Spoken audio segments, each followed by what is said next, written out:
பர்திமேயு சுவிசேஷ ஊழியங்கள் வழங்கும்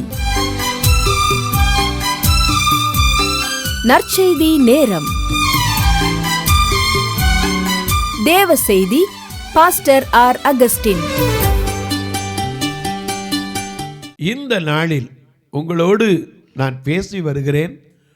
பழையவைகள் ஒளிந்திருக்க வேண்டும், அல்லது நாம் ஒளித்திருக்கணும். ஒளிச்சு வச்சா ஒதுக்கி வைக்கிறோமா, ஒளிச்சு வைக்கிறோமா? எனக்கு அன்பார்களே, பழையவைகள் ஒளிந்து போயின, எல்லாம் புதிதாயின. ஏன்னா இன்னைக்கு ஆண்டவர் அறியாதவங்க கூட வருஷத்துக்கு ஒருக்கும் பழையனெல்லாம் கழித்து புதுசாக்குவாங்க.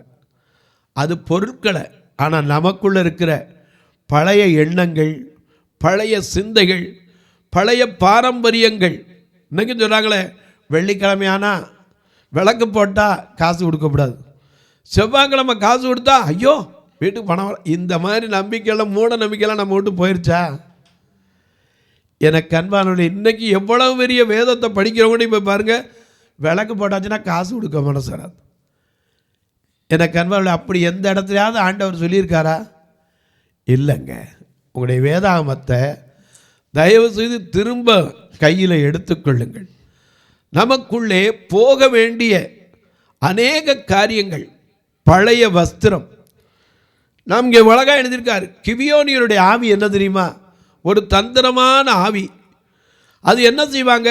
பழைய ரெட்டு பைகள், அது மட்டுமல்ல பொத்தலான பீருண்ட துருத்திகள், அது மட்டுமல்ல பழைய பாதரட்சைகள்.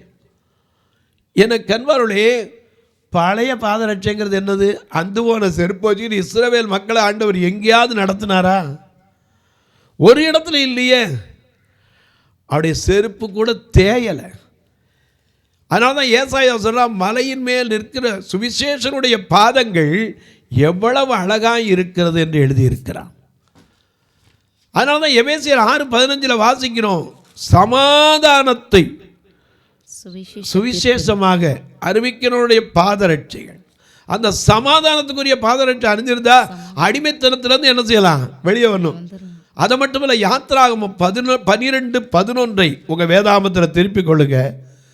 எல்லாரும் இந்த தொலைக்காட்சி நிகழ்ச்சியை பார்க்குற நீங்கள் உங்கள் வேதத்தை எடுத்து 2வது புஸ்தகம் யாத்திராகமம் 12ஆம் அதிகாரம் 11ஆம் வசனத்தை திருப்பிக் கொள்றீங்களா? அப்படி திருப்பி எல்லாரும் எடுக்கிற வரைக்கும் நீங்களும் நானும் பாடுமா?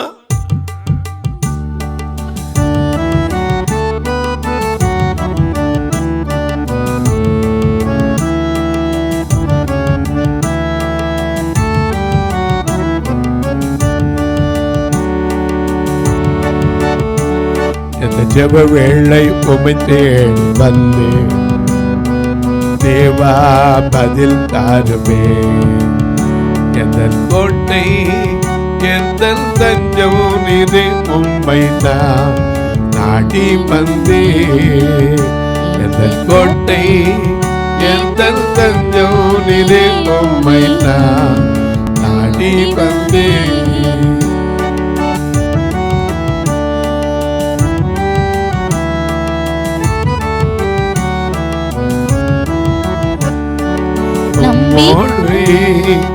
இல்லாமல் அடிகின்ற பாதங்களை சொல்லுங்க. நம்பிக்கை இல்லாமல் அழிகின்ற பாதங்களை தேர்ந்திடும் என் இயேசுவே. நம்பிக்கை இல்லாமல் அழிகின்ற பாதங்களை நேர்த்திடும் என் இயேசுவே.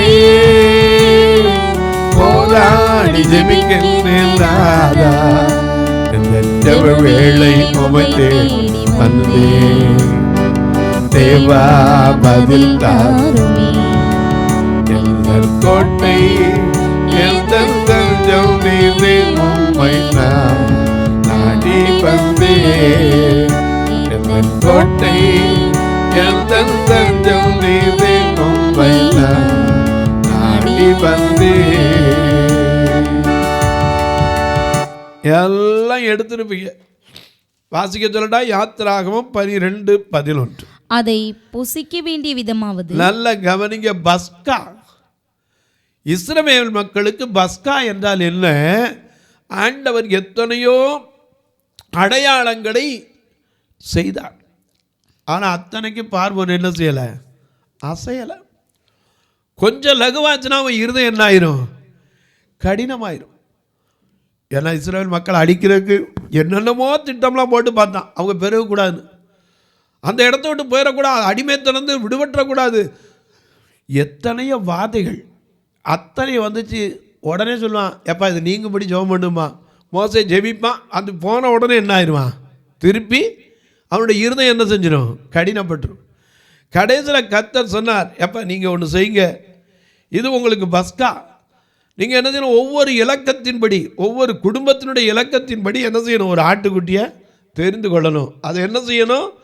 இரவில் புசிக்க வேண்டிய விதம் எப்படி புசிக்கணும் சொல்லுங்க. 10வது வசனத்திலிருந்து வாசிங்க பார்க்கலாம். மிக அழகா நமக்கு எழுதி வச்சிருக்கார். வாசிங்க. 8. அன்று ராத்திரியிலே அதின் மாம்சத்தை நெருப்பினால் சுட்டு. நல்ல கவனிங்க. நெருப்பினால் சுட்டு புளிப்பில்லா அப்பத்தோடும் கசப்பான கீரையோடும் அதை புசிக்க கடவர்கள். பச்சையாயும் தண்ணீரில் அவிக்கப்பட்டதாயும் அல்ல. சரி. அதன் தலையையும் அதன் தொடைகளையும் அதற்குள்ள யாவையும் ஏகமாய் நெருப்பினால் சுட்டதாய் அதை புசிக்கணும். அது மட்டுமல்ல, கையில என்ன செய்யணுமா? அதிலே ஒன்றையும் மிச்சம் வைக்க கூடாது. விடியற் காலம் வரைக்கும் அதனுடைய ரத்தத்தை என்ன செய்யணும்? நிலைக்கால்கள்ல பூசி வைக்கணும். ஒரு கையெடுத்து. ஏன்னா அந்த ரத்த கோட்டைக்குள்ள என்ன செய்யாது? எதுவும் வராதுங்கிற அடையாளத்துக்கு. ஏன்னா சம்கார தூதன் கடந்து போகும்போது அந்த வீட்டுக்கு ஒன்றும் வரக்கூடாது, தீமை வரக்கூடாது. அதுக்காக ஒரு கையில் கொஞ்சம் ரத்தத்தை எடுத்து என்ன செஞ்சான்? நிலைக்காலில் பூசி வைக்கணும், அடையாளம். அது மட்டுமல்ல, அதை புசிக்க வேண்டிய விதத்தை அங்கே எழுதி வச்சிருக்காரு பாருங்க. பஸ்கா புசிக்க வேண்டிய விதமாவது, நீங்கள் உங்கள் அறைகளில் கச்சை கட்டி கொண்டும் உங்கள் கால்களில் பாதரட்சை தொடுத்து கொண்டும். பாதரட்சை பழசா இருக்கிறவன் எப்படி போய் சேர முடியும்? அடிமைத்தனத்தை விட்டு எப்படி ஓட முடியும்? பஸ்கா வந்தோன்னா அந்த ஆயத்தமாய் கிளம்பி டக்குன்னு அந்த எகிப்தை விட்டு என்ன செய்யணும்? ஓடணுமே. அப்போ எப்படி பழைய செருப்பாக இருந்தால் எப்படி ஓடுவார்? அதனால தான் இங்கே பார்க்குறோம், அவங்க பழைய செருப்புகள், பழுது பார்க்கப்பட்ட, அது என்னது? பழுது பார்க்கப்பட்ட பாதரட்சை. பஸ்கா உண்ணும்போது கையில் தடி பிடிச்சிருக்கணும். அது மட்டும் இல்ல, பாதரட்சை தொடுத்துக்கொண்டு உங்கள் கையில் தடி பிடித்துக் கொண்டும் அதை தீவிரமாய் புசிக்க கர்த்தருடைய பஸ்கா. அதுதான் பஸ்கா. இது உங்களுக்காக சிந்தப்படுகிற என் புதிய உடன்படிக்கையின் ரத்தம். 1 கொரிந்தியர் 11:23 பவுல் எழுதுகிறாரே, அன்று ராத்திரியிலே காட்டிக் கொடுக்கப்பட்ட அந்த ராத்திரியிலே நடந்தது. 1 கொரிந்தியர் 11:23 பாருங்க.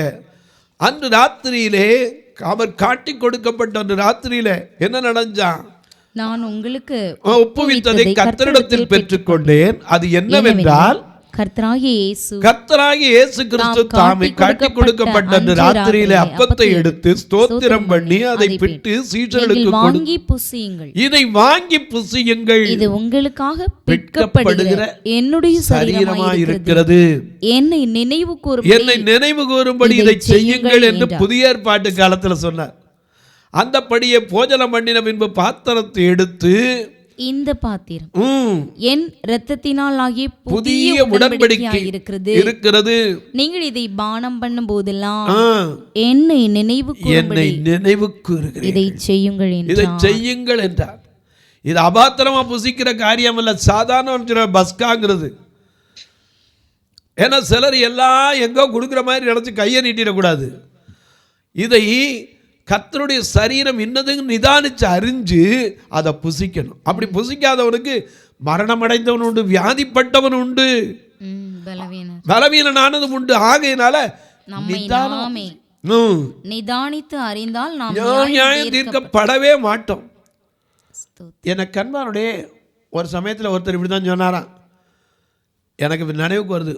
ஒரு புருஷன் மனைவிட்ட சொன்னானா, இன்னைக்கு எங்கே போகிற அப்படின்னாராம். இல்லை ஒரு என்னமோ பந்தி கொடுக்குறாங்களாம், அதை மட்டும் போய் வாங்கிட்டு வந்துடுறேன்.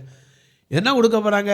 இல்லை கிறிஸ்துவின் சரீரத்தையும் ரத்தத்தையும் கொடுக்குறான். ஏய், இந்த கதையெல்லாம் என்கிட்ட வேண்டாம். அவர் 2000 வருஷத்துக்கு முன்னாடி செத்து போனவர், எப்படி அவருடைய சரீரத்தை கொடுக்க முடியும், எப்படி ரத்தத்தை கொடுக்க முடியும்? சரி, நீ போகிற இல்லை, அவங்க கொடுக்குறத எனக்கு கொண்டு வரணும் அப்படின்னார். மனைவிக்கு ஒரே பயம். சரி, வேறு என்ன, ஆலயத்துக்கு போகணுமே, சரிங்க கொண்டு வரேன்ட்டா. அங்கே போனால் ரத்தத்தை அப்படி திராட்சை ரத்தத்தை கொடுத்தாங்க, வாயிலே கொடுத்தாங்க கப்பு. ஏன்னா இப்போ தான் தனித்தனி கப்பு வச்சுட்டோம், ஏன்னா நமக்குள்ளே பயம் வந்துருச்சு, வியாதி வந்துருமோன்னு. ஒரே பாத்திரம் தான், அதில் வாயில் கொடுத்தாங்க, படிச்சுட்டாங்க. கையில் கொடுத்ததை அப்படியே பொத்தி வீட்டுக்கு கொண்டாந்தாங்க. வந்தவுடனே கேட்டாங்க, என்னென்ன கொடுத்தாங்க? இந்தா அவர் கையில் கொடுத்த கொண்டாந்துருக்கேன். கையை தர பார்ப்போம். உள்ளே பார்த்தா ஒரு கரித்துண்டு இருந்துச்சான், கையெல்லாம் ரத்தமாக இருந்துச்சான். இவனுக்கு உடனே ஆச்சரியம், இது என்ன இப்படி இருக்குது? அங்கே என்ன கொடுத்தாங்க? அதாங்க சொல்லி கொடுத்தாங்க, இது கிறிஸ்துவின் சரீரம். நாங்கள் ஆமாம், இது சதை தான், இதை கொண்டுட்டு போய் லேபில் டெஸ்ட் பண்ணால் அதனால் 1 மணி நேரம் 2 மணி நேரத்துக்கு முன்னாடி ஒரு 30 அல்லது 33 வயசுக்குள்ளே இருக்கிற வாலிபன்ட்ட இருந்து பிச்சை எடுக்கப்பட்ட சரீரம். நாங்கள் அபாத்திரமாக இதை புசிச்சிடாதீங்க. பஸ்காவை புசிக்கும் போது பாதரட்சை தொடுத்தவர்களாக இருக்கணும். பழைய பாதரட்சை வச்சுக்கிறதா எப்படி ஓடுவோம்? எனக்கு அன்பானே, உன்னத பாட்டில் பார்த்துறாரே, பாதரட்சையிட்ட உன் பாதங்கள் எவ்வளவு அழகா இருக்கிறது. 7ஆம் அதிகாரத்தில் பார்க்குறோம்ல. எனக்கு அன்பானே, ரூத் 4:7 பாதரட்சை குறித்து ஒரு பெரிய காரியமாக இருக்குது. விற்கிறதுலையும் மாற்றுகிறதிலும் அன்றைக்கு இருந்த ஒரு வழக்கம், ஒருத்தன் சிறப்பை இன்னொருத்த கட்டி போட்டுக்குவான். எனக்கு அன்பானே, இந்த உலகத்தில் பாதரட்சை, யோவான் சொன்னா, எனக்கு பின் வருகிறவர் என்னிலும் வல்லவர், அவருடைய பாதரட்சியின் வாரை கூட நான் அவிழ்ப்பதற்கு பாத்திரம் நல்ல. பழைய பாதரட்சை பழுது பார்க்கப்பட்ட இல்லையா? முதல்ல என்னது? திரும்ப 4ஆம் வசனத்திலிருந்து வாங்க, யோசுவா 9:4 இருந்து. மிக அழகா எழுதி வச்சிருக்காங்க. தந்திரமான யோசனை பண்ணி தங்களை ஸ்தானாபதிகள் போல காண்பித்து பழைய ரெட்டு பைகள் பீருண்ட பொத்தலான பழைய திராட்சைகளையும் துருத்திகள் தங்கள் கழுதைகள் மேல் வைத்து பழுது பார்க்கப்பட்ட பழைய பாதரட்சைகள் தங்கள் கால்களில் போட்டு பழைய வஸ்திரங்கள். எனக்கு அன்பார்களே, வேதத்தில் பலவிதமான வஸ்திரங்களை குறித்து எழுதப்பட்டிருக்கிறது. என்ன வஸ்திரம்? 2 சாமுவேல் 14ஆம் அதிகாரம் 1-2 வசனத்தை வாசிக்க கேட்போம். 2 சாமுவேல் 14:1-2 வசனத்தை வாசிக்க கேட்போம்.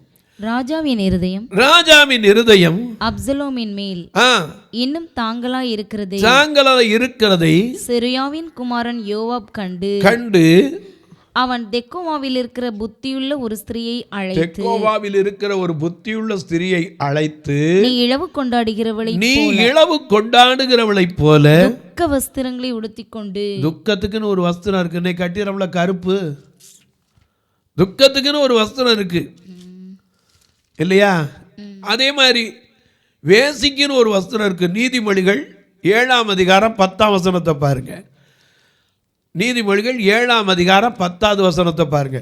வேசி ஆடை ஆபரணம் தரித்த, அப்பொழுது இதோ வேசியின் ஆபரணம் தரித்த தந்திர மனமுள்ள ஒரு ஸ்திரீ. ஏன்னா அதுக்கு ஒரு ஆடை இருக்கு, ஒவ்வொன்றுக்கும் ஒரு வஸ்திரம் இருக்கு. உபாகமம் 29:18 பாருங்க. உபாகமம் 29:18 மிக அழகா பல வஸ்திரங்களை குறித்து இங்கே எழுதி வைத்திருக்கிறார். ஆகையால் அந்த ஜாதிகளின் தேவர்களை சேவிக்கிற 29:18 ஆகையால் அந்த ஜாதிகளின் தேவர்களை சேவிக்க போகும்படி இன்று நம்முடைய தேவனாகி கர்த்தரை விட்டு அகலுகிற இருதயமுள்ள ஒரு புருஷனாகிலும் ஸ்திரீயாகிலும் குடும்பமாகிலும் கோத்திரமாகிலும் உங்களில் இராதபடிக்கு நஞ்சையும் எட்டியையும் முளைப்பிக்கிற பழைய வேர், இந்த கசப்பான வேர், நஞ்சு எட்டி. நஞ்சுனா எப்படி? கொடுத்தோடனே செத்து போயிடும். எட்டி கசப்பு. வஸ்திரங்கள் மட்டுமல்ல, நமக்குள்ள இருக்கிற பழமையான வேர்களும் உண்டு. இந்த வஸ்திரத்தில் இன்னும் அழகா எழுதி வச்சிருக்காரு, நிறைய வஸ்திரங்களை. சகரியா மூன்றாம் அதிகாரம் 3ஆம் வசனத்திலிருந்து பாருங்க. சகரியா 3:3. யோசுவாவோவெனில் அழுக்கு வஸ்திரம் தரித்தவனாய் தூதனுக்கு முன்பாக நின்று கொண்டிருந்தான். அவர் தமக்கு முன்பாக நிற்கிறவர்களை நோக்கி, இவன் மேல் இருக்கிற அழுக்கு வஸ்திரங்களை களைந்து போடுங்கள் என்றார். இளைய குமாரன் வந்த உடனே முதல்ல தகப்பன் கொடுத்தது என்னது? புது வஸ்திரம், உயர்ந்த வஸ்திரம். ஏன்னா வரும்போது பண்ணி கூட போய் பண்ணி மாதிரி ஆயிப்போனான். பண்ணி மாதிரி பேச்சு கூட எப்படி இருந்துச்சோ தெரியாது, வந்திருப்பான். லூக்கா 15:22 வாசிக்கிறோம். அவர் தகப்பன் முதல்ல அவனுக்கு என்ன சொன்னார்? தகப்பன் தன் ஊழியக்காரரை நோக்கி, நீங்கள் உயர்ந்த வஸ்திரங்களை கொண்டு வந்து இவனுக்கு உடுத்துங்கள், இவன் கைக்கு மோதிரத்தை. ஆமா, வஸ்திரம்ங்கிறது பலவித வஸ்திரங்கள் இருக்கிறது. எனக்கு அன்பார்களே, இளவுக்குன்னா ஒரு துக்கத்துக்கு துக்க வஸ்திரம். 2 ராஜாக்கள் 25:29 வாசிக்க கேட்போம். 2 ராஜாக்கள் 25:29. அவர்களை பாபிலோன் ராஜா ஆமாத் தேசத்தின் பட்டணமான ரிப்லாவிலே வெட்டி கொன்று போட்டான். சரி. இப்படியே யூதா ஜனங்கள் தங்கள் தேசத்தில் இருந்து சிறையிருப்புக்கு கொண்டு போகப்பட்டார்கள். சரி. பாபிலோன் 25:29. அவனுடைய அன்பாய் பேசி அவனுடைய சிங்காசனத்தை தன்னுடைய பாபிலோனிலிருந்து ராஜாக்களின் சிங்காசனங்களுக்கு உயரமாக வைத்து அவனுடைய சிறைச்சாலை வஸ்திரங்களை சிறைச்சாலை வஸ்திரங்கள் சிறை இருக்கு. அங்கே சிறைச்சாலைக்கு போனேன்னா அதுக்குன்னு ஒரு வஸ்திரம் இருக்கு. இன்னைக்கு கைதியா போனவனுக்கு பேண்ட்டு சட்டையாக கொடுப்பான், இல்லை கோட்டு சவாரியும் கொடுப்பானா? அங்கே போனோன்னா அதுக்கு என்ன இருக்குது? நம்பர் கைதி நம்பர் போட்டு இருக்கும். Number 111 SR அப்படிங்கணும். அதுலேயும் 14 வருஷம் 17 வருஷம் 20 வருஷம் போட்டாங்களா அதுக்கு தக்க யூனிஃபார்ம் இருக்குது. ஏன்னா திறந்த சிறைச்சாலை கூட நம்ம இதுகிட்ட காளையார் கோயில்கிட்ட போனால் நீங்கள் பார்க்கலாம். அப்படிப்பட்ட காரியங்கள்லாம் இருக்குது. அந்த சிறைச்சாலையின் வஸ்திரம் ஆதியாகமம் 41:14 யோசேப்பு சிறைச்சாலையிலேருந்து வாரான். அப்போ வரும்போது அவனுடைய வஸ்திரத்தை என்ன செய்கிறாங்க? உடனே மாற்ற வேறு வஸ்திரம். ஆனால் தான் பிரதான ஆசாரியனை குற்றம் சாட்டுவதற்கு பிசாசு எங்க நின்னா? ஆசாரியனுடைய பிரதான ஆசாரியனுடைய வலது பக்கத்தில் நின்னா. இப்படி பல வஸ்திரங்கள் இருக்கு. அது மட்டும் இல்ல, ரட்சிப்பின் வஸ்திரம், நீதியின் சால்வை, ஏன்னா புதிய வஸ்திரம் இப்படி பரிசா சொல்லிக்கிட்டே போலாம். டிசைனா இருக்கு. ராஜாவாகிய சாலமோனுடைய ஊழியக்காரங்க வஸ்திரத்தை பார்க்கறதுக்கு ஒரு சேவா ராஜஸ்திரி இங்கேருந்து போனா. ஆமா, இயேசு கிறிஸ்து கூட வஸ்திரம் கலட்டி ஒரு சேலை எடுத்து அறையில கட்டிக்கொண்டு அவர் செய்த செய்கைகளும் இந்த வேதத்தில் எழுதியிருக்கு. பாத்திரத்தில் தண்ணி மொண்டு சீசரண்டை வந்து சீசருடைய கால்களை கழுவினார் என்றும் எழுதப்பட்டும் இருக்கிறது. அவருடைய வஸ்திரத்தின் பேரில் சீட்டு போட்டார்கள் என்றும் இந்த வேதம் சொல்லுகிறது இல்லையா? வஸ்திரங்கிறது மிக மிக மிக அவசியம். விசுவாசிக்குன்னு ஒரு வஸ்திரம் இருக்கு. நாம் இப்படித்தான் இருக்கணும்னு. ஆலயத்துக்கு போகும்போது நைட்டியை போட்டுட்டு போகக்கூடாது. சிலர்லாம் கேட்டால் இருக்கிறத போட்டுட்டு வருவோம். இருக்கிறத போட்டுட்டு உன் அதிபதி முன்னாடி போய் நிற்பியா? ஒரு அதிகாரி கூப்பிட்டுருக்காங்க, என்கிட்ட நைட்டி தான் இருக்குது. பக்கத்து வீட்டில் கடை வாங்கி ஒரு கல்யாணம் வீட்டு போகணுன்னா கடை வாங்கி நகை போட்டுட்டு வரோம்ல. நான் சொன்னேன், நகை வேணாம், நல்ல வஸ்திரம் உடுத்திட்டு வரலாம்ல. கையிலேயே கட்டி ஆலயத்துக்கு வர்றது அதெல்லாம் நல்ல பழக்கமே கிடையாது. ஏன்னா ஆண்டவருக்கு முன்னாடி வரும்போது தெய்வம் பயம் வேண்டும். அவருடைய வஸ்திரம் எப்படி இருக்கும்? வெண் வஸ்திரம், வெள்ளை அங்கியை தரித்து கொண்டு, ஒசக போனால் கூட அங்கேயும் இருக்கு. வெள்ளை அங்கியை தரித்து கொண்டு வெள்ளை குருத்தாம் ஓலை பிடித்து ஆர்ப்பரிப்போம் சிங்காசனத்தில் ஆட்டுக்குட்டிக்கே மகிமை உண்டா. அழகாய் நிற்கும் யார் இவர்கள்? இவர்கள் யாரு? தங்களுடைய அங்கியை ஆட்டுக்குட்டியானுடைய ரத்தத்தில் தோய்த்து வெளுத்தவர்கள். இவர்கள் மிகுந்த உபத்திரவத்திலிருந்து வந்தவர்கள். அதனால நம்மளை பார்த்து சொல்லணும், நமக்கு ஒரு வஸ்திரம் இருக்குங்க. அநேக நேரங்களில் நம்ம பழைய வஸ்திரத்தை என்ன செய்யக்கூடாது. ஆமாம், ஏன்னா பழைய ஏற்பாட்டில் நீங்கள் பார்த்தீங்கன்னா வஸ்திரத்தை அப்படி ஜலத்தில் முக்கிய அலசு, நம்ம வஸ்திரத்தை என்ன செய்யணும்? கழுவணும். அடுத்த நாள். அதனால தான் யோசுவா 3:5 வாங்கல, இன்றைக்கு உங்களை பரிசுத்தம் பண்ணிக் கொள்ளுங்கள், நாளை உங்கள் நடுவில் கர்த்தர் என்ன செய்வார்? அற்புதம் செய்வார். நாம் பரிசுத்தமாக தான் நிச்சயமாக உண்டு. பரிசுத்தவான்களுக்கு ஏற்ற வஸ்திரம் இருக்கு. வெண் வஸ்திரம் தரித்து கொள்ளணும். எனக்கு அன்பார்களே, நாம் ஒரு நாள் அவர்கிட்ட போகும்போதும் சரி, அங்கே ஆட்டுக்குட்டியாருடைய சிங்காசனத்துக்கு முன்னே நிற்கும்போது நம்முடைய வஸ்திரம் பழமையாக நிற்கக்கூடாது. இந்த கிதியோனியருடைய ஆவி நமக்குள்ளே என்ன செய்யக்கூடாது? வந்துடவே கூடாது. பழைய வஸ்திரம், பழைய செருப்பு, பாதரட்சை, பழைய என்னது ரெட்டு பை, அது மட்டுமல்ல பழைய பீருண்ட பொத்தலான துருத்திகள், இதெல்லாம் நம்மகிட்ட இருக்கா? யோசிச்சு பாருங்க. ஒரு வேளை சொல்லிங்க, நான் வீட்டுக்கு போனோன்னா பழசு எது இருந்தால் தூக்கி போட்டேன். அது இல்லைங்க, அது போகி, பழசெல்லாம் தூக்கிடுறது. நமக்குள்ளே இருக்கே, ஆண்டவருக்குள்ளே வரும் முன்னாடி எப்படி இருந்தோம், இப்போ எப்படி இருக்கோம், இன்றைக்கி நம்ம மாறி இருக்கோமா, அன்னைக்கு இருந்த நிலையில் நமக்குள்ளே வித்தியாசப்பட்டிருக்கா, நம்ம ஆராய்ந்து பார்க்கணும். அதனால தான் வேதம் சொல்லுது, நம்மை நாமே நிதானித்து அறிந்து கொண்டால் நியாயம் தீர்க்கப்படும். ஆமாம், நம்ம முதல்ல நிதானித்து அறியணும். தங்களை கொண்டு தங்களை அளந்து முதல்ல நாம் விசுவாசம் உள்ளவர்களோ என்று நம்ம என்ன செய்யணும்? முதல்ல பரீட்சித்து பார்த்துக்கிறவனை அடிக்கடி. பழைய காரியங்கள் விட்டு ஒழியணும். அதுதான் புது சிருஷ்டி. நிறைவானது வந்துருச்சுன்னா எல்லாமே நமக்குள்ளே வந்துடும். எனக்கு அன்பானவர்களே, அந்த நிறைவு வருந்தா குறைவு மாறுங்கிறாங்களே, அந்த நிறைவு என்ன? எனக்கு அன்பானவர்களே, நமக்குள்ளே இருக்கிற பழைய காரியங்கள் திரும்ப திரும்ப அது நல்லா ஞாபகம் வச்சுங்க. இன்னும் மாற வேண்டிய காரியம் நிறையா இருக்குது. பழைய வாழ்க்கையில் நாம் எப்படி வேணாலும் வாழ்ந்திருப்போம், எப்படி வேணாலும் இருந்திருப்போம். ஆண்டவருக்குள்ளே வரும்போது எத்தனை தீர்மானம் எடுக்கிறோம். புது வருஷம் வரும்போது எத்தனை தீர்மானம் எடுக்கணும், தீர்மானம் எடுக்கிறோம்.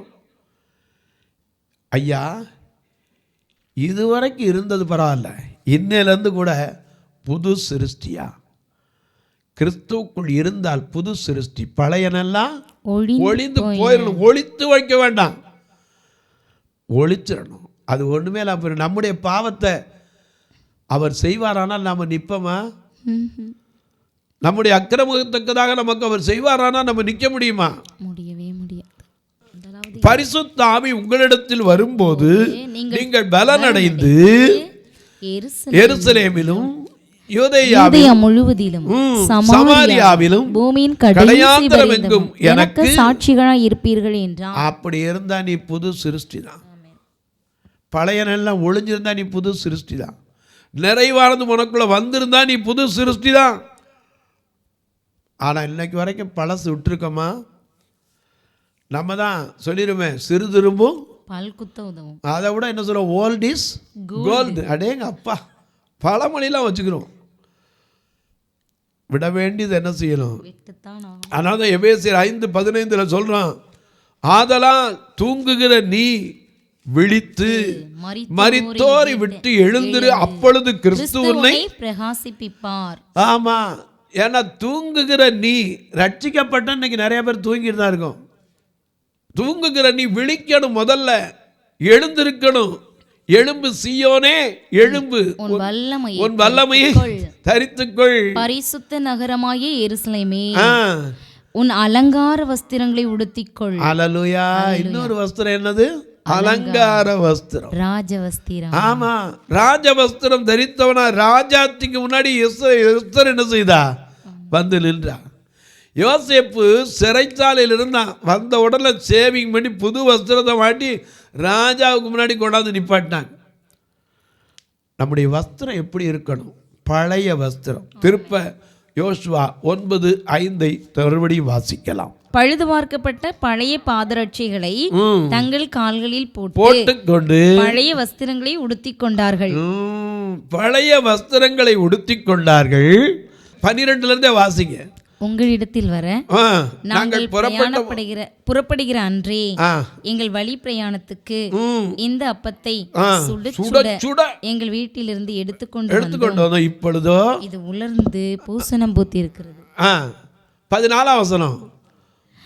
அப்பொழுது இஸ்ரவேலர் கர்த்தருடைய வாக்கை கேளாமல் அவர்களுடைய போஜன பதார்த்தத்தில் சிறிது வாங்கி கொண்டார். அதனையும் வாங்கி தின்னுட்டு தெரிஞ்சா நம்மால். எனக்கு அன்பானுடைய நாம் எப்பவும் என்ன செய்யணும்? ஜாக்கிரதையாக பழைய காரியங்களை தொடவே கூடாது. நசரே வரதாக இருந்தால் பிரேதத்துக்கிட்ட கூட போகக்கூடாது. சொல்லிக்கிட்டே போகலாம். தொலைக்காட்சியில் பார்க்குற என் அன்பு மக்களே, இந்த நிகழ்ச்சியை நாள்தோறும் பார்க்குறீங்க, கேட்குறீங்க, சந்தோஷப்படுறீங்க. இதுக்காக ஜெபிக்கிறீங்களா? தொடர்ந்து வருவதற்கு ஒவ்வொரு நாளும் 4000 ரூபா செலவழிக்கணும். ரெக்கார்டிங் தனியாக இருக்குது. அது மட்டும் இல்லை, எங்கள் சபையோ எந்த காணிக்கையும் எதிர்பார்த்து வைக்கப்பட்ட சபை இல்லை. ஏன்னா வர்றவங்க கூட 2 கண்ணு தெரியாதவங்களும் கால் இல்லாதவங்களும் ஏழை விதவை தாய்மார்களும் அதிகமாக வர்றவங்க. நீங்கள் வந்து தாராளம் பார்க்கலாம். இவர்களெல்லாம் நித்திய ராஜ்யத்தை சேரணும். அதுதான் என்னுடைய தாகம். 2 கண்ணு தெரியாமல் பெற்றோர் சுற்றத்தார் உறவுகள் கைவிட்டாலும் கர்த்தர் நல்லவர், அவர் கைவிட மாட்டார் என்கிற நம்பிக்கை உங்களுக்கு கடைசி வரைக்கும் பரமராஜ்யத்து போகிற வரைக்கும் இருக்கணும். நீங்களும் கர்த்தர் ஏவினால் எத்தனையோ காரியம் உண்டு. ஒரு கட்டுமான பணிக்கு உதவலாம். பார்வையற்றோர் மரித்தா கூட சொந்தக்காரன் வரமாட்டான். ஐயோ காசே கையை விட்டு போறியன். இந்த ஃபியூனரல் ஃபண்டுக்காக உதவலாம். எப்படி உதவுறது கேட்பீங்க. 2 ஃபோன் நம்பர் வந்துக்கிட்டே இருக்கும். ஜிபே, ஃபோன்பேலாம் உண்டு. என்கிட்ட கேட்டால் உங்களுக்கு இன்னும் அதிகமாக அதுக்குரிய காரியங்களை சொல்லுவேன். அது மட்டும் இல்லை, ஐயா நாங்கள் செஞ்சலாம், ஒரு அறை கூட திருநெல்வேலியில் இருக்கிறதுக்கு இல்லைன்னு சொல்லிக்கிட்டே வாரீங்க. மக்கள் நிறையா இருக்காங்க, தங்குறதுக்கு அறை ஒன்று கட்டணும்னு. நாங்கள் கூட கட்டித்தருவோம். எங்களுக்கு ஆனால் கணக்குக்கு வைக்கிறதுக்கு வேணுமேனா தாராளமாக நீங்கள் 84 388 52 500 இந்த நம்பரில் பாருங்கள். இதில் பர்த்திமேயும் பார்வையற்றோர் சேரிட்டபிள் ட்ரஸ்ட் இருக்கும். இதில் நீங்கள் தொடர்பு கொண்டால் அப்படி ரசீது வேணால் என்னிடத்தில் நீங்கள் கேட்டு பெற்றுக்கொள்ளலாம். ஆண்டவர் கொடுக்குறதுல என்னையா கணக்குன்னீங்கன்னா அதை பற்றி யோசிக்கவே வேண்டியதில்லை. உங்கள் ஜபக்காரி எது இருந்தாலும் காலை 10லேருந்து 5க்குள்ளே சொல்லுங்கள். இப்போ உங்களுக்காக ஜபிக்கட்டுமா? நல்ல பிதாவே, நன்றியோடு துதிக்கிறோம் சுவாமி. எங்கள் வாழ்க்கையில் பழைய காரியங்கள் எல்லாம் மாறி இருக்கிறதா? பழைய சிந்தைகள், பழைய பேச்சுக்கள், பழைய செயல்கள் எல்லாம் மாறி இருக்கிறதா? எங்களை மாற்றும் சுவாமி. ஒருவன் கிறிஸ்துவுக்குள் இருந்தால் புது சிருஷ்டி என்கிற அந்த புதுமையான அனுபவத்தை கொடு. இயேசுவின் நாமத்தில் ஜெபிக்கிறேன் நல்ல பிதாவே, ஆமென். சபை ஆராதனை ஞாயிறு காலை 10 மணி முதல் 12 மணி வரை. இடம் பர்திமேயு சுவிசேஷ ஆலயம், அன்னை சத்யா நகர், இளமனூர் அஞ்சல், சக்கிமங்கலம் வழி, மதுரை மாவட்டம். பின்கோட் 625201 மற்றும் பர்திமேயு சுவிசேஷ ஜெப வீடு, flat number 107, Eden garden, Muthur, Tirunelveli. Pin code 627011. சிறப்பு உபவாச கூட்டம் ஒவ்வொரு மாதமும் 2வது சனிக்கிழமை காலை 10 மணி முதல் 1 மணி வரை நாகர்கோவில் YMCA ஹாலில் வைத்து நடைபெறுகிறது. மற்றும் ஒவ்வொரு மாதமும் 4வது சனிக்கிழமை காலை 10 மணி முதல் 1 மணி வரை திருநெல்வேலி புதிய பேருந்து நிலையம் அருகில் உள்ள கிரேஸ் ஹாலில் வைத்து நடைபெறுகிறது. எங்கள் எல்லா ஆராதனைகளிலும் கலந்து கொண்டு தேவனை மகிமைப்படுத்த அன்பாய் அழைக்கிறோம். உங்கள் உதாரத்துவமான காணிக்கைகளினால் இவ்வூழியத்தை தாங்க விரும்பினால் R Augustin, account number 5021364331, IFSC code IDIB 000B066, Indian bank, BP Kulam, Madurai. GPay number 9842181917, BGM ministries மற்றும் 9442559772, பிளைண்ட் மினிஸ்ட்ரீஸ் அகஸ்டின். உங்கள் தொடர்புக்கு பாஸ்டர் ஆர் அகஸ்டின், பர்திமேயு சுவிசேஷ ஊழியங்கள், நாகமலை, புதுக்கோட்டை, மதுரை 625019. தொலைபேசி எண்கள் 9842181917 மற்றும் 9442559772. கர்த்தர் தாமே உங்களை ஆசீர்வதிப்பாராக.